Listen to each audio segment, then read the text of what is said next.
e muitas bênçãos sem par, chuva de graça, chuva pedimos ao Senhor, manda-nos chuvas constantes, chuvas do Consolador. Cristo nos tem concedido o Santo Consolador, de plena paz nos enchidos, para o reinado de amor. Chuva de graça, chuva pedimos ao Senhor, manda-nos chuvas constantes, chuvas do Consolador. Dá-nos, Senhor, amplamente teu grande gozo e poder, fonte de amor permanente, põe dentro de nosso ser chuva de graça, chuva pedimos ao Senhor, manda-nos chuvas constantes, chuvas do Consolador.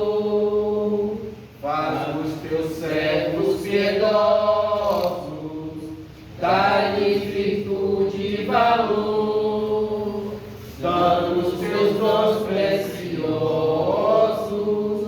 do Santo Preceptor. Chuva de graça, chuva pedimos ao Senhor, manda-nos chuvas constantes, chuvas do Consolador. Amém. Aleluia. Receba nosso professor com as palmas. Oh, glória. Glórias a Deus. Só os irmãos com a paz do Senhor. Amém. Você besta, fica aí. Só o irmão Adailson que deu amém, né? Só os irmãos com a paz do Senhor. Amém. Deus, irmãos, o pastor preparou uma revista aqui, só para entendermos aqui, que alguns irmãos não estavam aqui na aula passada, para conhecermos um pouco mais a Bíblia Sagrada. Quem sabe o que é a Bíblia Sagrada? Hã? Amém. Olha, alguns irmãos sabem que a Bíblia é Sagrada. Pois é. Só que muitos não conhecem como manusear essa Bíblia Sagrada. Ou seja, muito tem como instrumento de condução até o culto. Ou seja, usa a Bíblia simplesmente para conduzir você, ou você levar a Bíblia até o culto para dizer que você tem uma Bíblia em casa, mas muitas vezes não faz uso da mesma. Então, como conhecer essa Bíblia? Como estudar essa Bíblia? Ela tem suas formas de ler, tem seus livros específicos, e nós aprendemos aqui na aula passada quantos livros a Bíblia tinha, quais são os livros históricos, quais são os livros poéticos, quais são os evangelhos, quais são os Pentateucos, e aprendemos tudo isso aqui na aula passada. Eu acredito que vocês sabem o que é o Pentateuco, quem não estava aqui, né? Quem sabe? Não, você estava aqui, Paulo. Pentateuco, quem está aqui? Pentecostes. Não. É os 5 primeiros livros que Moisés escreveu. Os 5 primeiros livros que Moisés escreveu, que quer dizer o quê? 5, né? Os 5. Ah, para falar? Sim. Muito bem. E aprendemos também sobre os livros históricos, que são 12, só resumindo aqui, tá? Os livros poéticos, que são 5. E os proféticos, que são 17 livros. Então nós aprendemos tudo isso. Aprendemos também sobre a geografia, sobre a Bíblia, em quantos idiomas foram escritos, enfim. Mas nessa noite nós iremos ver sobre a análise de Gênesis. O que é que o livro de Gênesis tem a nos explicar e também nos transparecer? O livro de Gênesis, o autor dele foi quem? Quem sabe? Quem foi o autor de Gênesis? Está vendo que nós podemos saber da Bíblia Sagrada? O autor de Gênesis foi Moisés. No capítulo de 1 ao 2, o personagem foi Deus. O assunto foi a criação. Se vocês podem acompanhar, abre aí o livro de Gênesis, do 1 ao 2. Deus, ele é o autor, ele vai falar sobre a criação. E o que aprendemos nesses dois capítulos? Deus é o criador de tudo, Deus é santo, Deus é justo. No 3 ao 5, fala sobre Adão. O assunto é sua queda. Do versículo 6, acompanha aí, do versículo 6 ao 10, vai falar sobre Noé, sobre o dilúvio, né? O assunto é o dilúvio, e a lição que aprendemos: Deus, ele é justo. Por que ele foi justo? Por que Deus foi justo no livro de Noé, de 6 ao 10? Pode falar, nós estamos numa aula. Ah, Lucão, fala. Por que Deus foi justo no livro de Noé, no dilúvio? Simples, né, irmãos? Porque a terra estava literalmente condenada. E pela justiça de Deus, Deus achou Abraão, um homem justo. E pela sua justiça, poupou a vida de Abraão e a sua família, não é?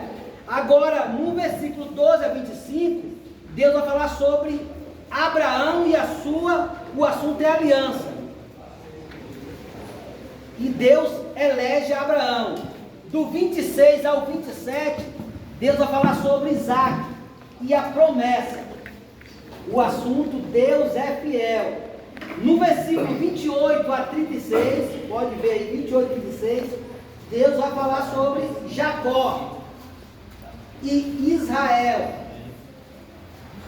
O assunto foi: Deus cuida com paciência. No capítulo 37 ao 50, Deus vai falar sobre José e a conservação da promessa. Conservação da promessa. O que seria? José, conservação da promessa. O que seria? Pode falar. A promessa. O que foi que aconteceu com José? Foi vendido Foi vendido pelos irmãos. Foi para o Egito. E como Deus conservou o povo dele? Através de quem? De José.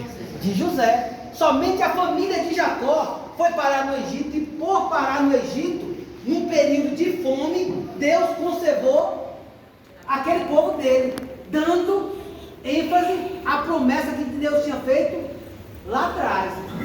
Se José não fosse levado para o Egito, a promessa poderia não se cumprir, porque Deus não ia conservar aquele povo.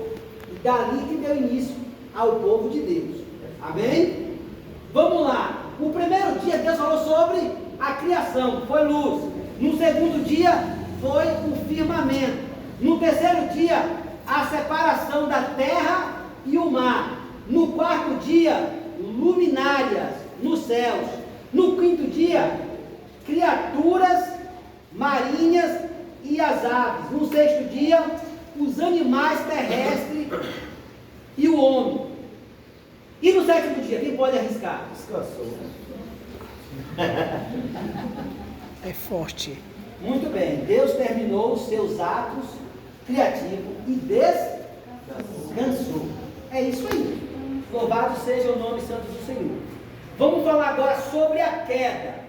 o pecado da queda foi a descendência motivada por um desejo de tornar-se como Deus. Deus. Muito bem. Deus proveu pele de animais para servir de vestimentas. Né? Por quê? Quando o homem pecou, o que aconteceu? Quando Adão pecou, ele se sentiu Estava nu. envergonhado, estava nu. Ele andava peladinho. Peladão. Nu com a mão no bolso, não é? Mas quando ele pecou, ele conseguiu enxergar sua nudez, ele ficou com vergonha. E Deus fez o quê? Ele matou um animal, tirou a pele e fez uma vestimenta para Adão. Aí vamos ver aqui. Caim foi o que? O primeiro o quê? O que Caim foi? O primeiro Assassino. Primeiro homicida, Assassino. né? O homem que matou pela primeira vez. Quem foi que Caim matou? Quem foi? Matou Abel. Abel. Quem era Abel? Caim, muito bem. Lameque foi o primeiro polígamo. Interessante. Vamos falar um pouco sobre esse ponto. Lameque, ele era descendência de Sete. E ele foi o primeiro polígamo. O que é polígamo? Nós aprendemos já. Era casado com muitas mulheres. Casado, um homem que tem Várias mulheres no mais carro. de uma mulher, não é? Agora, interessante, Deus aprovava a poligamia? Sim. Acho que sim. Vai crescer a humanidade, né? Deus aprovava a poligamia? Isso é forte isso. A poligamia eu acredito que não. Porque poligamia é duas mulheres. Duas mulheres é uma coisa, dois casamentos, no meu ponto de vista. Seria dois casamentos. Quando a Bíblia diz que um homem que era casado com uma mulher e não podia ter filho, ele podia se deitar com outra para ter filho. É diferente de você ter dois relacionamentos. É diferente de ter dois casamentos. No meu ponto de vista. Quem acha mais, como Mateus? A poligamia é um assunto interessante. A poligamia era aprovada por Deus? Eu creio que era, porque naquele tempo os homens chamavam uma mulher, depois que Deus rasgou o véu, ele fez separação. É um assunto bastante contundente, mas Deus não aprova a poligamia. Vou lhe falar e vou explicar a vocês por quê. Todo homem que teve poligamia, Davi foi um homem que Foi. exerceu a poligamia? Foi. E ele é segundo o quê? O coração de Deus, não é? Mas você haja vista que toda poligamia nunca teve êxito na Bíblia Sagrada? Sempre deu errado. Tudo deu errado. Salomão, ele foi o homem mais velho, mais sábio da Bíblia Sagrada. Mas foi um homem que não foi sábio. Ele teve várias mulheres. Várias mulheres fez o quê? Corrompeu a fé de Abraão. De Salomão, a ponto dele passar a adorar até outros deuses, por causa da poligamia. Você entende? Abraão, ele foi um homem polígamo também. Mas o que aconteceu? Ele deitou com outra mulher e não esperou a promessa de Deus. Deus não mandou ele deitar com outra mulher, arranjada por Sara. Jacó, e assim por diante. Jacó teve vários filhos com várias mulheres. Mas você percebe que os filhos de Jacó, não é? Primeiro ele enganou. Mas também é uma coisa. Mas foi enganado por outra, não vai enganou. E assim por diante. Então o que acontece, irmãos? Existia poligamia literalmente na Bíblia. Não fala literalmente que Deus aprova, a saber que hoje a poligamia em Portugal, ela é crime em alguns países ocidentais, né? É crime literalmente. Aqui nós conhecemos a poligamia como um adultério, né? O homem que às vezes não dá conta nem da mulher que tem em casa, ele quer ter 3, 4 e aí vai por diante. Não é? É que a ver o camarada não dá nem conta aqui em casa.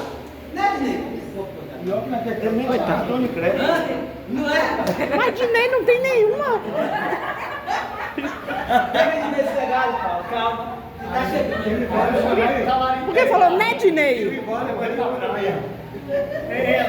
É o talarico, ela morreu na praia. Pois é, então, Lameque, ele foi um polígamo, que literalmente foi o primeiro, né? E daí por diante. Enos começa-se a invocar a Deus, a oração. Enos era um homem de oração. Enoque, quem foi Enoque? Que andou com Deus. E ele foi o quê? Enoque foi Batata. arrebatado. Foi um homem que andou com Deus e foi arrebatado. Jubal. Jubal foi a invenção da música, o homem que inventava instrumentos para adorar o nome santo do Senhor. Agora vamos aqui para o dilúvio. Medida da arca. Muitos irmãos já vão falar na mensagem da arca de Noé. Mas será que sabemos o tamanho dessa arca? Qual era o tamanho? Qual era a proporção? Né? Então o intuito dessa revista é que vocês conheçam a fundo o contexto da Bíblia Sagrada, para vocês entenderem. E nós iremos aprender aqui sobre as medidas da arca e o tamanho. Tomando-se um côvado como 46 centímetros. Um côvado tinha 46 centímetros. Então ela tinha 137 metros de comprimento. É mais ou menos aonde? 137 metros. Vai, Dinei, você. Hã? Aqui no mercado, 137 metros, mais ou menos, né? Daí pra baixo. 137 metros de comprimento, 22 metros e 50 de largura. Mas lá que é terreno aqui. Mais largo que esse terreno. Então a arca cabia muita coisa, viu? E 13 metros de altura. Então, literalmente, a arca tinha essa proporção. Suportava 50.000 toneladas. Nem eu sabia disso. Que a arca suportava 50.000 toneladas. Por isso que Deus separou uma espécie de cada animal. O elefante é bem pesado, né? Elefante, hipopótamo e assim por diante. Muitos animais pesados e a arca comportou, porque tinha essa capacidade de suportar 50.000 toneladas. Deus já tinha matado os dinossauros nessa época? Já, né? Que é o aqui no dinossauro, tá vendo aí, Paulo? Novo começo, terminando o dilúvio. Terminando o dilúvio. Professor. Medida da arca, vamos lá. Capítulo 6, versículo 15. Capítulo 6, versículo 15. Aí? Leia aí, irmã. Desta maneira farás o comprimento da arca, será de 300 côvados, a sua largura de 50 e a sua altura de 30. Então, 46 centímetros é 137 metros, ou 22 metros e 50 de largura. Que são essas especificações aí. E 13 metros e meio de altura. Colocou? Não dá tempo ainda. Vamos lá. 137 metros de comprimento, 22 metros e 50 de largura e 13 metros e 50 toneladas.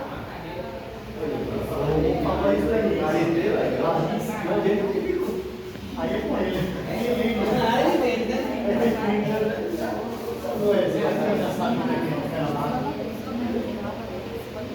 Quantos cavalos de potência tem agora, hein?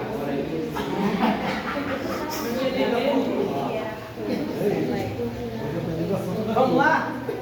Novo começo. Terminando o dilúvio, começaram as oferendas sacrificiais. Deus estabelece a pena de morte para o homicídio e estabelece o arco-íris como promessa de nunca mais destruir a terra como o dilúvio. Deus já ouviu falar isso?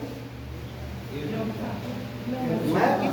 Deus prometeu Que não ia destruir mais. não iria destruir a terra mais. Ele fez uma promessa que não destruiria mais a terra com a água. E com isso, Ele fez o até arco-íris. hoje, existe o arco-íris Poxa. como símbolo, né? Arco-íris. Tá aprendendo? Aprende A a desenhar. destruição dos povos. Os descendentes de Noé foram distribuídos sobre a terra de forma geográfica, após Deus ter confundido a linguagem na construção da Torre de Babel. Quem dos irmãos já ouviu falar aqui na Torre de Babel?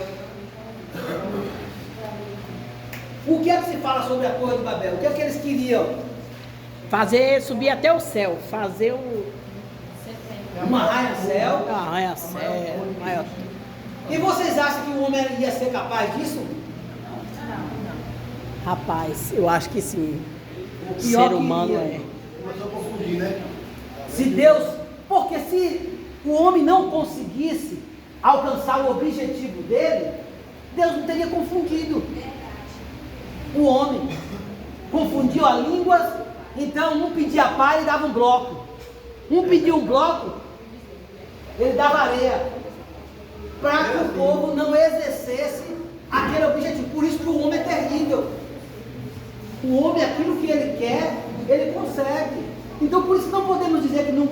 Quando o pastor dá uma missão para nós, pastor, eu não sou capaz não. Todos nós somos capazes de fazer tudo aquilo que proporciona o nosso coração. Sabe que é o Senhor, a sabedoria, que o Senhor nos dá sabedoria para isso.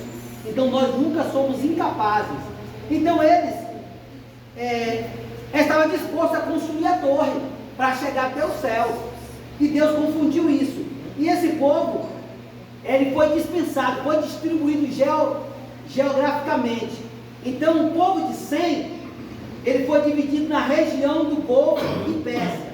O povo de Cão, na África, na Palestina, na costa do mar Mediterrâneo, e o povo de Jafé na Europa e na Ásia. Por isso, há essa conturbada mistura de povos aí, porque o povo foi literalmente distribuído no Brasil.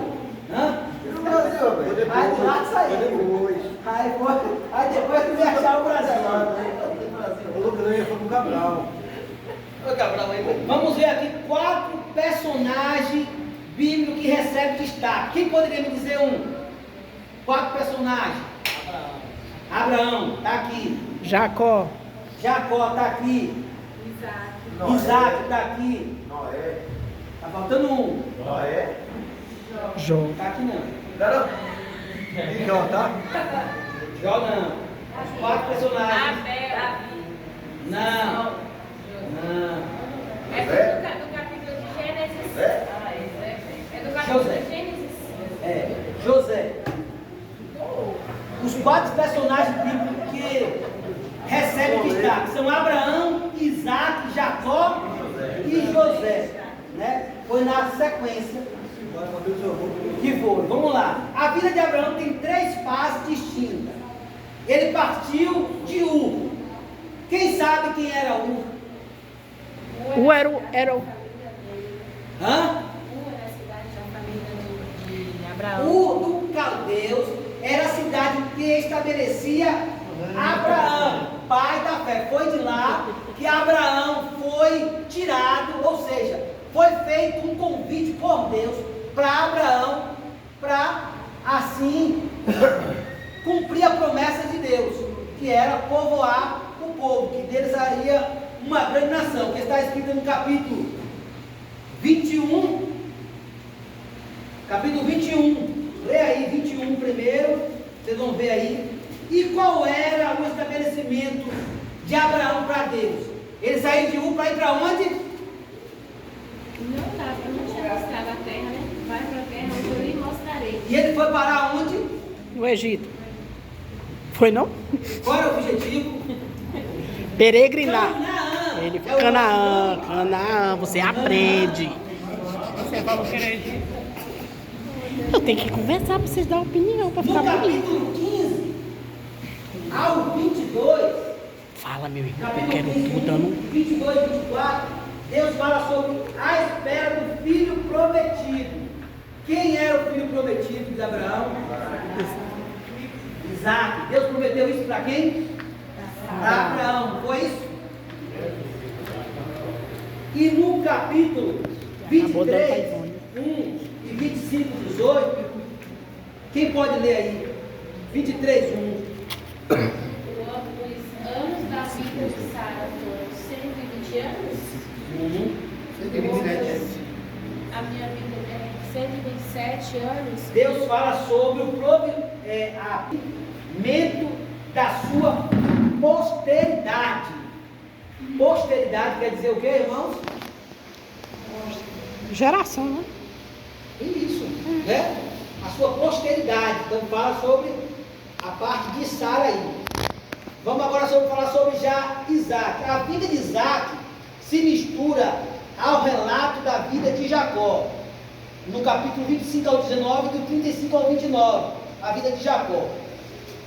A vida de Jacó se adquire a de Esaú e a primogenitura. O que os irmãos poderiam me falar sobre Jacó e Esaú? Os dois eram gêmeos.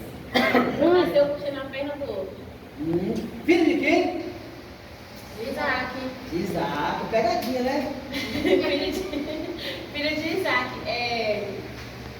Esaú trocou a sua primogenitura por um prato de lentilhas com Jacó. E o que é primogenitura? Seu primeiro, primogênito. É o primogênito. O que dava o direito do primogênito? As bênçãos. Faleceu o primeiro. Você era gente que era. Por que significava tanto para Jacó ter essa herança de ser o primogênito, de ter aqui a herança da sua primogenitura? Era só bênção? Que era bênção, né? Resumo em bênção. Mas o que? Vamos aprender, né? Fala, O Mateus. primogênito dava o direito de ser o governante da família e administrar todos os bens de Isaac, seu pai. Então, ou seja, o primogênito é que coordenava tudo da família. Então, a família era coordenada pelo primogênito. Quando Isaú, que era o primogênito, tinha o direito de toda herança, ele passaria a governar toda a família. Mas Jacó roubou isso dele, não é? Mas tudo dentro do contexto, a gente vê o quanto Deus ele trabalha, a ponto de dar uma descendência de Isaú e uma descendência de Jacó, né? Eu creio que se Jacó não tivesse saído da linhagem ou do povo em que ele estava ali, não ia se formar o povo chamado Israel. Israel. Dali sai o povo chamado Israel, né? Que foi dado o nome a Jacó. Então vimos a importância da primogenitura. Aí vem Jacó rouba a bênção de Esaú, no capítulo 27. Todos podem ver aí. Jacó e Labão. Quem era Labão? Tio de Jacó. Vocês já ouviram falar sobre a lei daquilo que se planta? Se colhe. Jacó ele fez o quê? Passou a perna no seu irmão. E o que aconteceu com Jacó? Lá na frente, o tio dele fez a mesma coisa. Fez a mesma coisa com ele. Enganou ele com as filhas. Mas essa história aí de que planta se colhe, é larga tempo. Hoje você planta, mas não colhe mais não. Acabou. Colhe. E a história, irmão, se resume em que? Colhe. Lá no capítulo, vocês vão encontrar no capítulo 28 a 32, vai falar sobre a história de Jacó e Labão, né? Jacó, ele teve que trabalhar para ter a esposa dele 7 anos mais. Todos conhecem essa história, né? Quem não conhece, está aprendendo agora. Ele foi enganado e ali teve que trabalhar mais 7 anos para ter 14 anos. No entanto, trabalhou 14 anos, rapaz, que mulher cara arretada, né? Mas acredito que nesse ponto ele acabou refletindo o que ele tinha feito, não é? E pagou o preço por aquilo que ele fez. Tinha muitas também, né? Abraão tinha muita filha. No capítulo 32 ao 35, Deus vai falar sobre Jacó retorna a Canaã, né? Que ele faz o quê? Depois que ele constrói uma família, ele pede agora direção para Deus, para que possa retornar a comunhão com seu irmão. É por isso que vemos hoje e não entendemos como o irmão pode ficar de mal de outro. Você entende? Sendo filho do mesmo pai, não é? Somos, em Cristo Jesus, somos filhos do mesmo pai. Chega um tempo que tem que voltar lá e Tem que voltar e se reconciliar. E foi nesse momento, nesse percurso, que Deus deu uma das maiores revelações a quem? A Jacó. Onde ele usou o quê? Uma pedra como Travesseiro. travesseiro. E Deus falou com ele: olha, pode ir. Vai até seu irmão, porque eu estou assinando a vitória. Às vezes, nós precisamos reconhecer as nossas falhas, porque para Jacó, ele estava com medo, ele poderia se deparar com um homem vingativo, não é isso? Mas quando nós quebramos todo o nosso orgulho diante de Deus, Deus ele prepara o campo para nós. Às vezes aquilo que parece para você ser um fardo ou uma humilhação, Deus está reconstruindo um novo caráter na sua vida. Deus estava reconstruindo um novo caráter na vida de Jacó, levando ele a se reconciliar com seu irmão. E dali por diante, nós sabemos que teve ali um grande encontro com seu irmão o recebeu de braços abertos, e dali por diante, ele foi ali,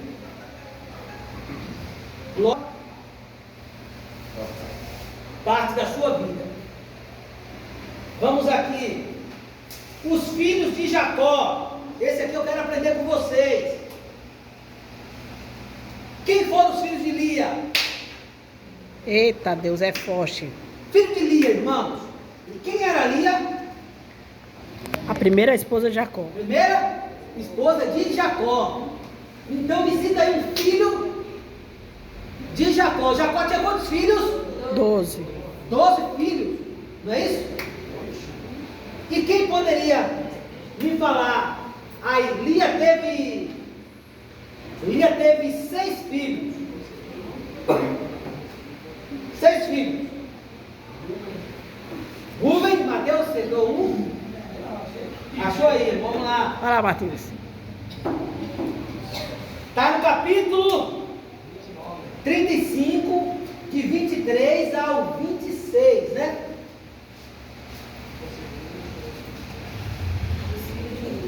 Pode,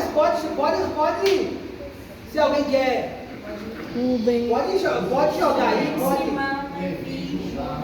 Simão, Levi, Judá, Isacar e Zebulon. São filhos de quem? Lia. De Lia. De Lia.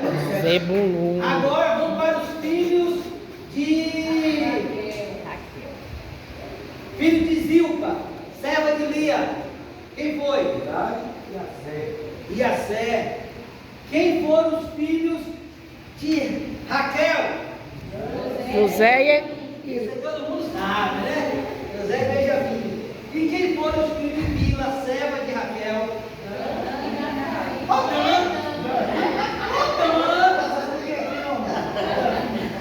Dan e Naftali foram filhos de Raquel.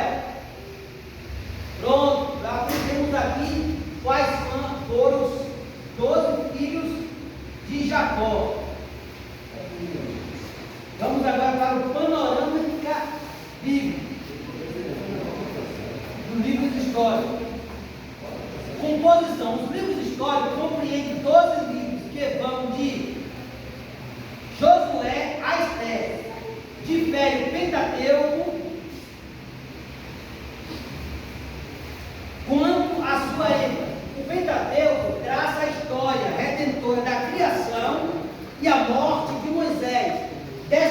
relatando a aliança da lei e aos alicerces legislativos de Israel, como povo da aliança. Os livros históricos, por outro lado, demonstram o movimento histórico de Israel na Palestina, na sua obediência ou na lei da aliança divina.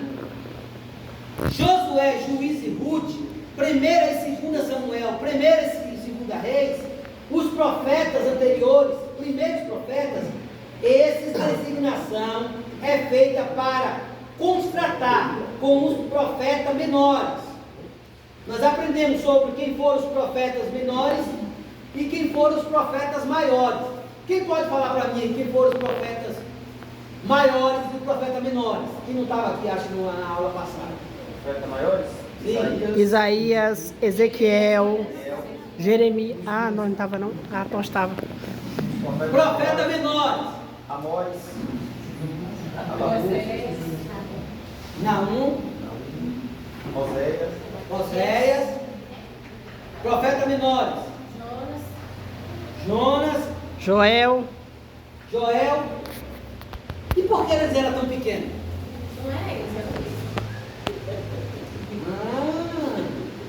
Muito bem.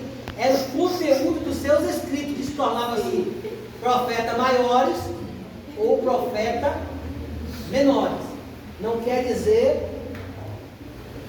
com a capacidade de cada um. Tem dados históricos escolhidos para perspectiva profética. O elemento histórico está sempre ligado à mensagem espiritual. Os primeiros profetas são históricos e os últimos são exortativos. Ou seja, quem pode me explicar aí o que é histórico e o que é exortativo? Profeta histórico, aquele que Conta-se uma história. conta a história do povo. E o profeta exortativo é aquele que Exorta.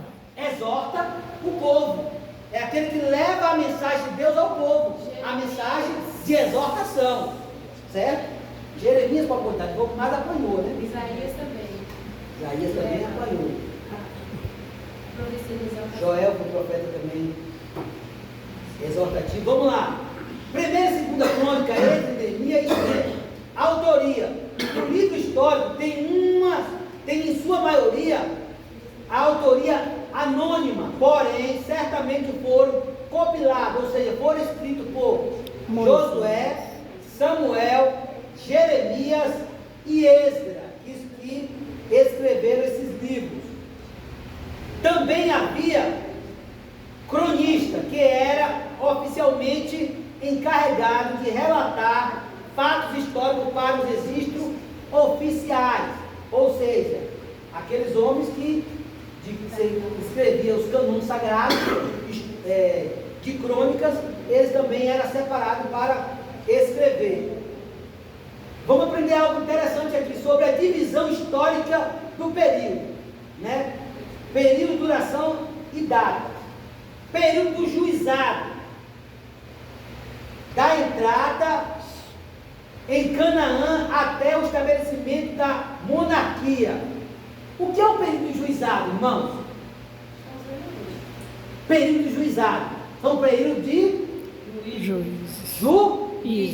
juízes. Foi o período em que o povo era governado por Reis. juízes, não é isso? Não, vamos cá. Aí vem aqui a duração da entrada de Canaã até o estabelecimento da monarquia. Aí é onde aprendemos aqui. O que é a monarquia?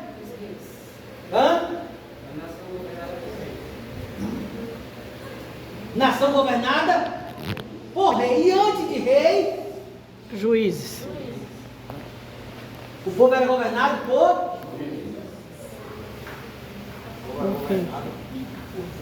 conhecido como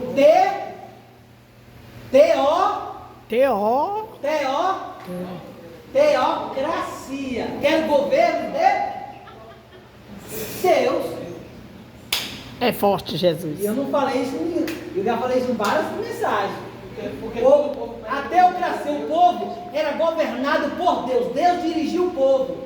Quando chegou lá em Saul, Em Saul, que era, o povo viu que as outras nações eram governadas por rei, aí o povo agora pede para Samuel para ungir o rei. Aí é onde passa o período de monarquia, que passa o período da teocracia, que é o governo de Deus, para a monarquia, que é o governo de rei. O povo agora é governado por reis, né? Agora são os reis que são escolhidos. Aí o primeiro rei foi quem? Saul, que foi o primeiro rei escolhido pelo povo, né? Escolhido por Deus. Deus escolheu, mas por pedido Do povo. do povo. O povo pediu e Deus escolheu. Por isso que às vezes a gente fala assim, mas o povo que foi um desejo do povo, né? Ter um rei. Não era o desejo de Deus, mas Davi já nasceu do coração de Deus. Aí é onde há a diferença. Porque o rei Saul era o rei do povo, que agradava o povo. E Davi nasceu do coração de Deus, para agradar a Deus. Nesse caso aí é uma controvérsia. Davi foi Deus que escolheu, Saul foi o povo que pediu. O povo que pediu isso. Deus só Deus escolheu. O povo queria Deus pegou e ungiu ele. Ungiu ele. Deus ungiu Saul para Agora Deus não, Deus escolheu Davi que Deus escolheu. Vamos lá. Monarquia, o Reino Unido, que é Saul, Davi e Salomão. Isso era o Reino Unido. Para vocês entenderem o Reino Unido. O povo ainda vivia em uma nação só, que foi no período em que Saul governou, no período em que Davi governou e no período em que Salomão governou. O povo vivia num só povo, não tinha divisão. Quando Salomão morreu, aí houve um debate entre Roboão e Jeroboão, ou seja, Saul tinha um cargo muito pesado sobre o povo. Salomão tinha um cargo pesado sobre o povo. Viu o que aconteceu? Quando Salomão morreu, o povo chegou, apertou Roboão e disse: olha, diminui esse cargo, é muito pesado para nós. Os impostos é muito caro. Então, diminui um pouco esse fardo. O rei Roboão. E aí o que aconteceu? Roboão foi pedir conselho a quem? Quem sabe? Aos sábios? Ele foi pedir conselho aos seus amigos de infância. E os amigos fez o quê? Disse: não, rapaz, acelera, bota mais carga pesada sobre esse povo. O que aconteceu? O povo se revoltou. Nasce agora Jeroboão, que divide o reino, dividido em reino do norte e reino do sul. Reino do norte, o reino do norte, ele foi constituído por 10 tribos. 10 tribos. E o reino do sul, por 2 tribos. O reino do norte tinha como capital Samaria e o reino do sul como capital Jerusalém, né? Ou seja, esse povo se dividiu a ponto de se tornar 2 nações, e o reino dividido no período profético. Aí vem a restauração do cativeiro babilônico até o silêncio profético. Aí vem as datas, né? 536 a 400 a.C. Isso aqui até eu é complicado para entender. Estava estudando com a Ana Júlia ali e perguntando para ela como a gente faria esses cálculos aqui. Mas depois do período de Deus, a conta depois de Cristo, a conta é de vai do 1 até o período de Cristo. Então, por exemplo, aqui, vocês entenderem, a data da entrada em Canaã foi 1406 a 1044 a.C. Você entende esse período? Você vê está na ordem decrescente, porque é antes de Cristo. Só para vocês entenderem quanto a esse parâmetro, aí muitos pregadores falam sobre esse período antes de Cristo. Às vezes não parece ser importante, mas é importante você saber em que período aconteceu isso, não é? Aí vamos aqui para a divisão literária do período, a ascensão e a queda do rei. De 1 e 2 Samuel, vai falar sobre, que é no período de 1100 a 970 a.C., estabelecimento do reinado filisteu, os maiorais e inimigos de Israel. Já ouvimos falar muito sobre esses inimigos filisteus, né? Sobre os inimigos de Israel. Em 1º e 2 Reis, que é 970 a 586, fala sobre a história do reino pelo prisma da aliança. Ou seja, nesse período, Deus ele fez aliança com o povo. Do cativeiro sobre a Síria e a Babilônia de Judá. Quem profetizou sobre esse cativeiro da Síria e Babilônia? Quem sabe de um profeta que profetizou? Irmãos, Jeremias, né, profetizou nesse período. E o que Jeremias falava para o povo? Que viria um juízo sobre o povo. Mas os profetas falavam o quê? É mentira de Jeremias. Deus está enviando um tempo de bênção, de prosperidade. E o povo fazia o quê? Acreditava, porque o povo queria o quê? Ouvir aquilo que aguçava o seu coração, a sua mente, né? Trazia um refrigério. Mas Deus pregava para esse povo dizendo: olha, vocês têm que se arrepender, porque senão vocês vão ser escravizados pela Babilônia, pelos assírios. E isso aconteceu nesse período. Aí vem 1ª e 2ª Crônica, fala sobre a parte de Adão, em 586 a.C., fala sobre a história do rei, com ênfase em Judá, o tempo de Salomão, o reino e impérios vizinhos, ergue-se e cai, conforme é redigido de Deus para o reino davídico, ou seja, onde é o período em que Davi governa e o povo descansa. Aí vem pós-exílio. O que os irmãos podem entender sobre pós-exílio? Quando fala exílio, é o quê? Cativeiro, não é isso? Antes do exílio e pós-exílio, pós-cativeiro, que foi o período da Pérsia. Então, Esdras vai falar sobre esse período em que literalmente o povo vai reconstruir o templo e a reforma do culto. O novo império persa retorna aos exilados. Irmãos, aqui nesse período pós-exílio, Esdras, quem foi Esdras? Sabe quem é Esdras, né, irmão? Esdras. Quem foi? Vamos lá, irmão, Esdras. Esdras,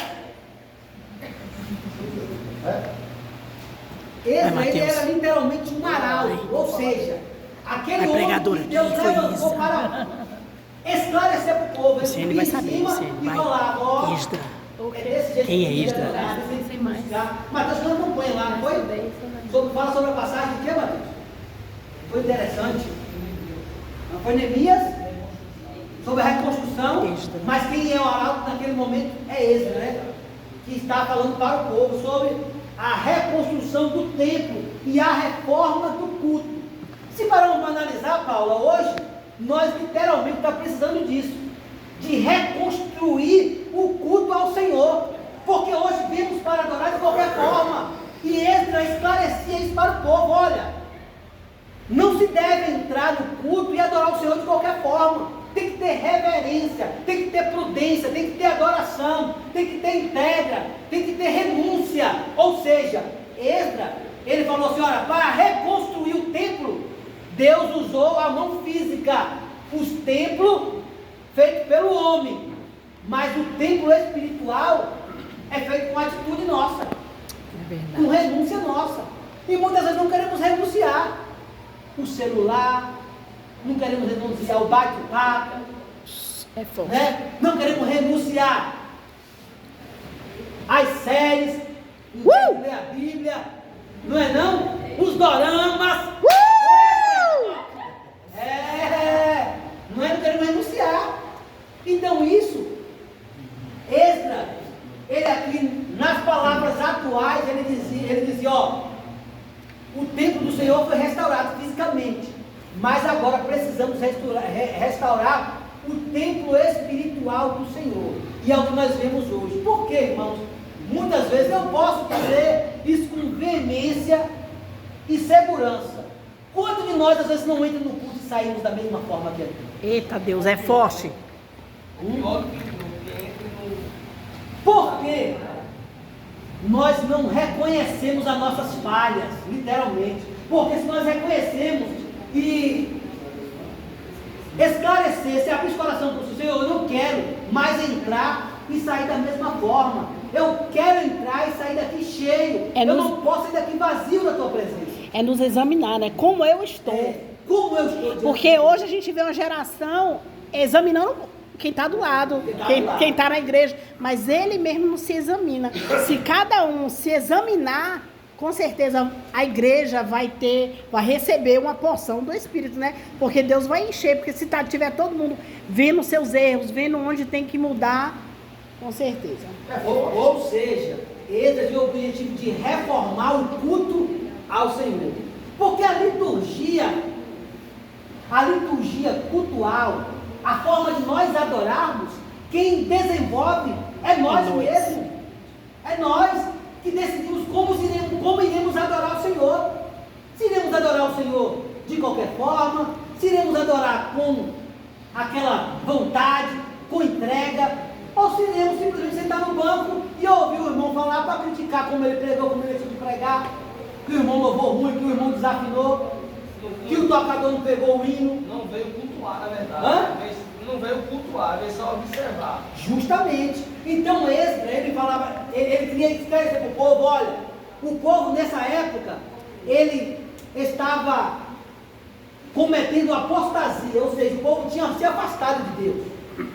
E agora Deus dá a oportunidade de reconstruir Jerusalém.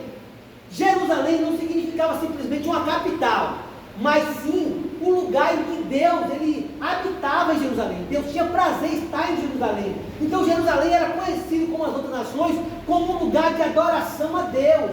Os muros de Jerusalém era como uma proteção divina por Deus. Ou seja, muitas vezes os nossos muros espirituais estão literalmente destruídos e nós não procuramos reformular como reconstruir esses muros. E Esdras deixa isso claro para o povo, para que o povo volte à essência da adoração, para que o povo volte a adorar, volte a ter fé, porque a fé aos poucos em nossas vidas, ela tem sido corrompida. O que é corrompida? É tirada aos poucos. Sabe quando ferrugem? Ele vai destruindo o ferro, ele vai comendo aos poucos. Quando você vê, está tudo oco. A mesma coisa é a nossa fé. Aleluia. Quando precisamos usar a fé, Lucas, não tem mais, acabou. Porque nós se habituamos, se conformamos com o nosso estado espiritual. Porque é uma conformidade. Não é?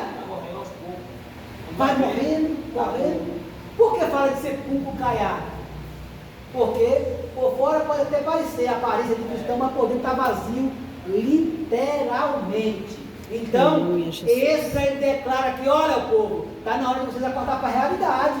Precisamos voltar para Deus de todo o nosso coração. Por que Deus fala bem assim, olha, se me buscarde de todo coração, porque Ele se importa que quando nós viemos buscar Ele, seja de todo o nosso coração, e não pela metade, não é? De corpo e alma. Aí Neemias, ele vem com a reconstrução dos muros de Jerusalém. e restabelecimento de um governo limitado. Aí vocês entendem que Neemias ele sai de copeiro Para governador. para governador. É forte.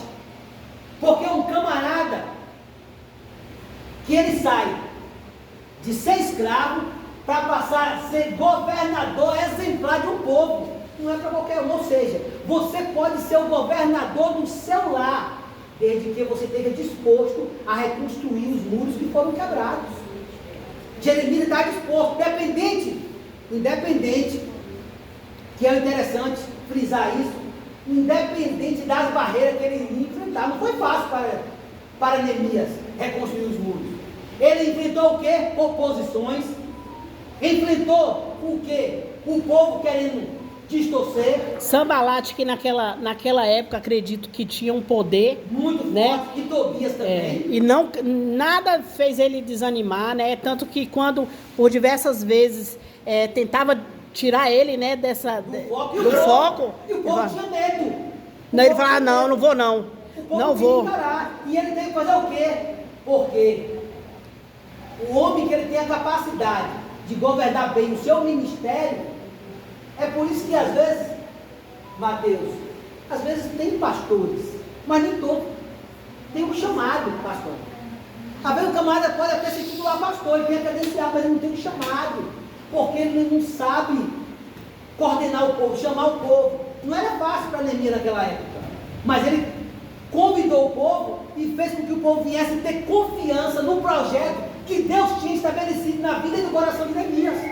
Fez o povo acreditar que era possível reconstruir não só os muros, mas reconstruir o culto, a adoração ao Senhor, levar um povo a um ápice espiritual. E é essa a nossa função hoje, fazer com que o povo não possa desistir, fazer com que o povo não possa deixar de ter fé, fazer com que o povo absorva o máximo de conhecimento, para que quando as heresias baterem a porta, eu e você esteja preparado para não desfalecer. Porque nessa caminhada, Ivone, que nós desistimos, quando o pregador sobe aqui e prega uma heresia, você sai turbado aqui, porque você não reconstruiu aquele laço com o Senhor, literalmente. Você entende? Então Neemias tinha esse objetivo. E aqui fala sobre a boa vontade dos governos persas permite uma relativa paz. Nesse período, eu acredito que os governantes atuais, que via Jerusalém como uma fracassada, um povo fracassado, viu um homem que era copeiro se tornar governador e respeitado entre as nações. Por isso que às vezes nós perguntamos aqui, e às vezes nós falamos, e enchemos o peito, quando falamos do nosso líder espiritual, o pastor Levi. Tem ministérios grandes, mas poucos têm um caráter que tem o nosso pastor. Você entende a questão, a diferença? Então é respeitado. É um ministério pequeno, mas é um ministério respeitado, que você não vê. Você não vê, não é? Então entendemos o quê? Que quem reconstrói isso é o líder que está na frente daquele povo. Estamos terminando. Esther, 483 a 483 a.C. Deus é proveniente para com o seu povo, mesmo longe da terra prometida. Olha só, o livro de Esther vai contar a história de quê? De um povo que estava separado. Deus é proveniente para com o seu povo, mesmo longe da terra prometida. O povo estava distante da sua terra prometida. Mas o livro de Esther nos traz uma história poderosa, a ponto de aquele povo, mesmo sem conhecer, já sem nenhuma menção do poder soberano de Deus, aquela mulher passa a fazer aquele povo acreditar em algo sobrenatural, a ponto de conservar toda a sua descendência ali, porque aquele povo poderia ser morto ali, a sua descendência poderia ter um fim ali. Mas Esther vai contar uma história muito linda sobre a conservação daquele povo e o que Deus fez, mesmo ele estando em terra distante. A Pérsia governa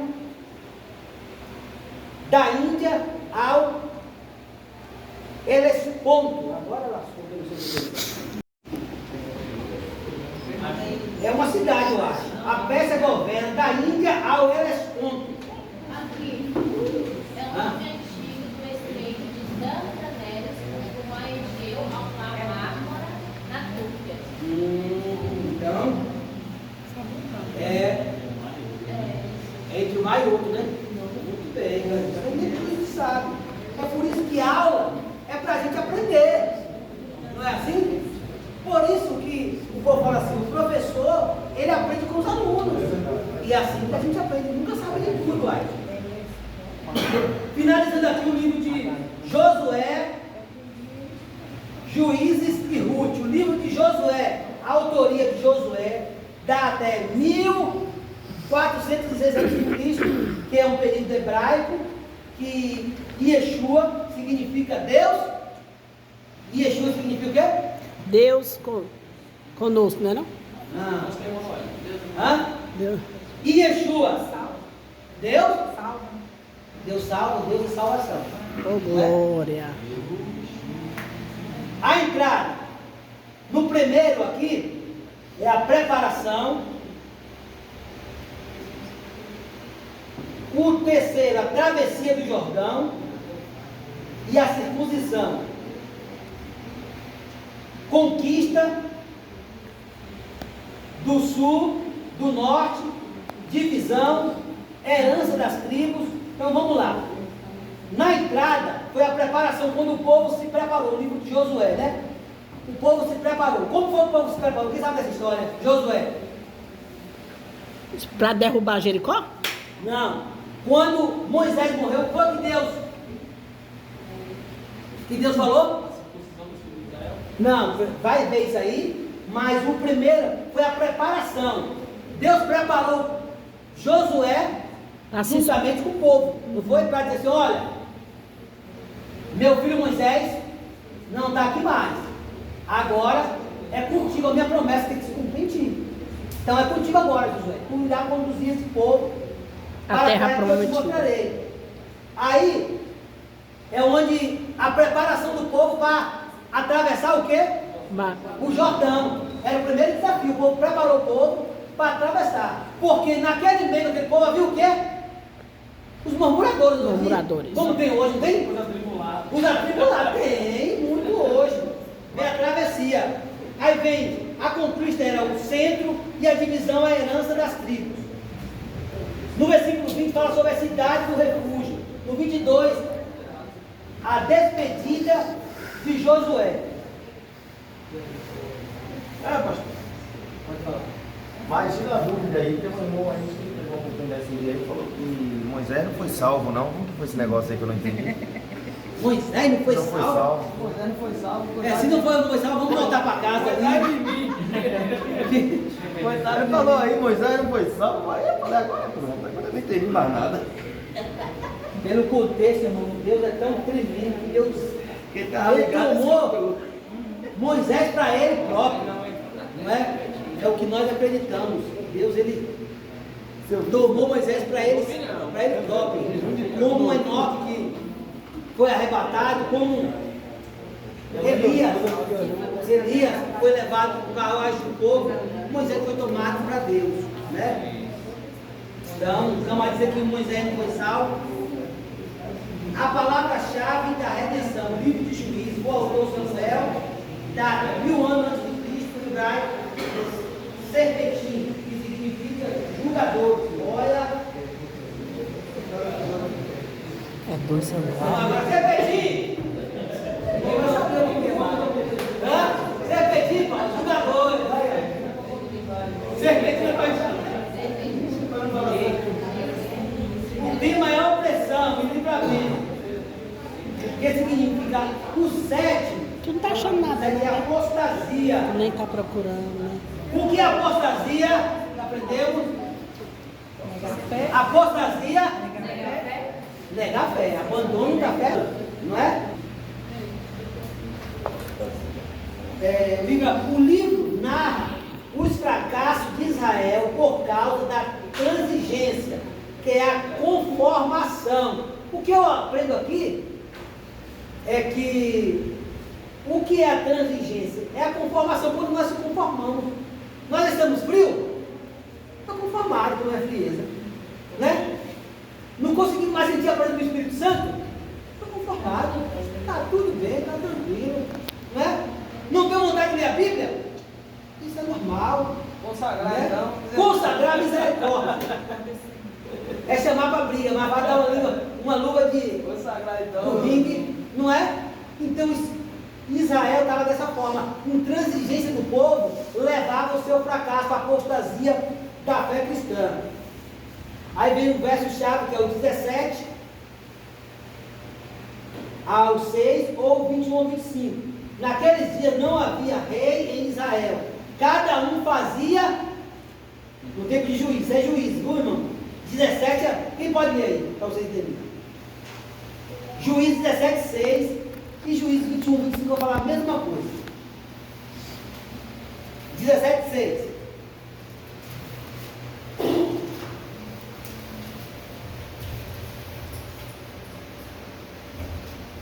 Naqueles dias não havia rei em Israel, cada qual fazia o que parecia direito ou bem aos seus olhos fazer.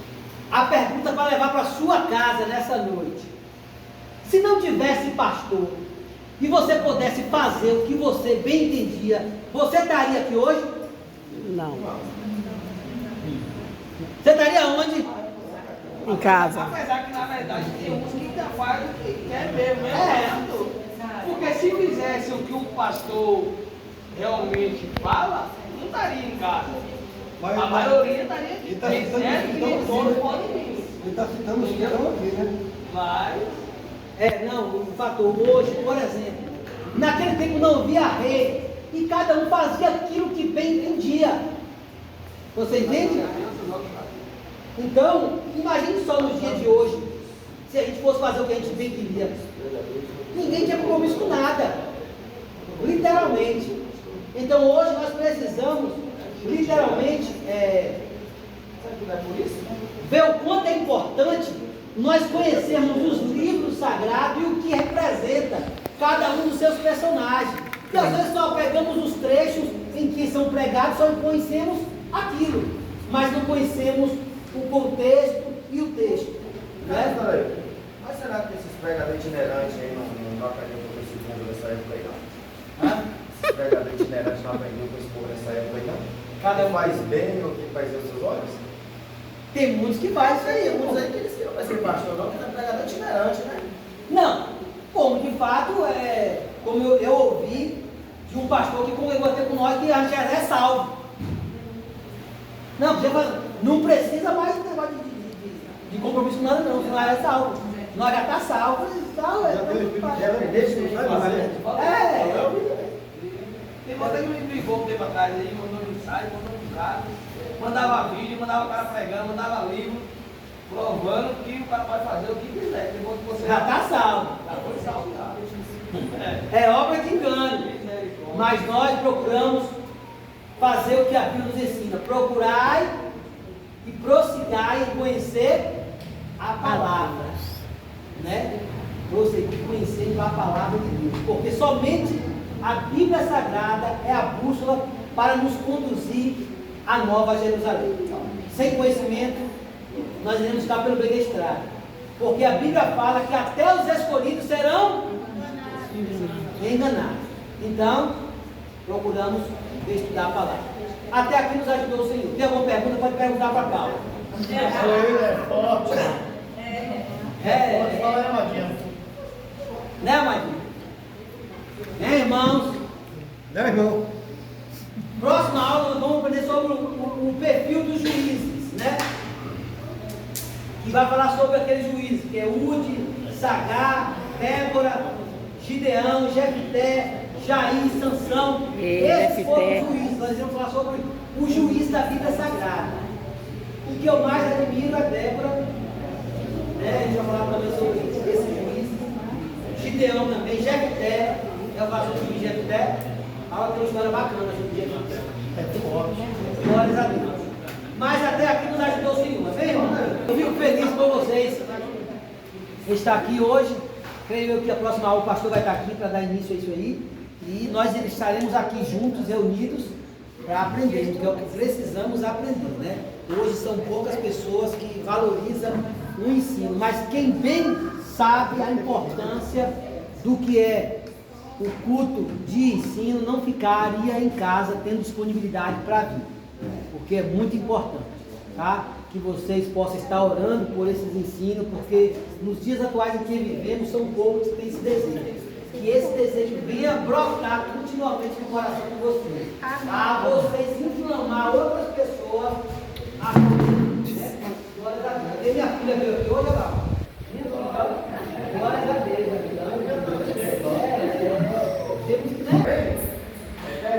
Deus, Pai amado, nós louvamos a graças te damos, mais uma vez, está na tua casa, Deus, para a tua palavra. Deus, que essas palavras.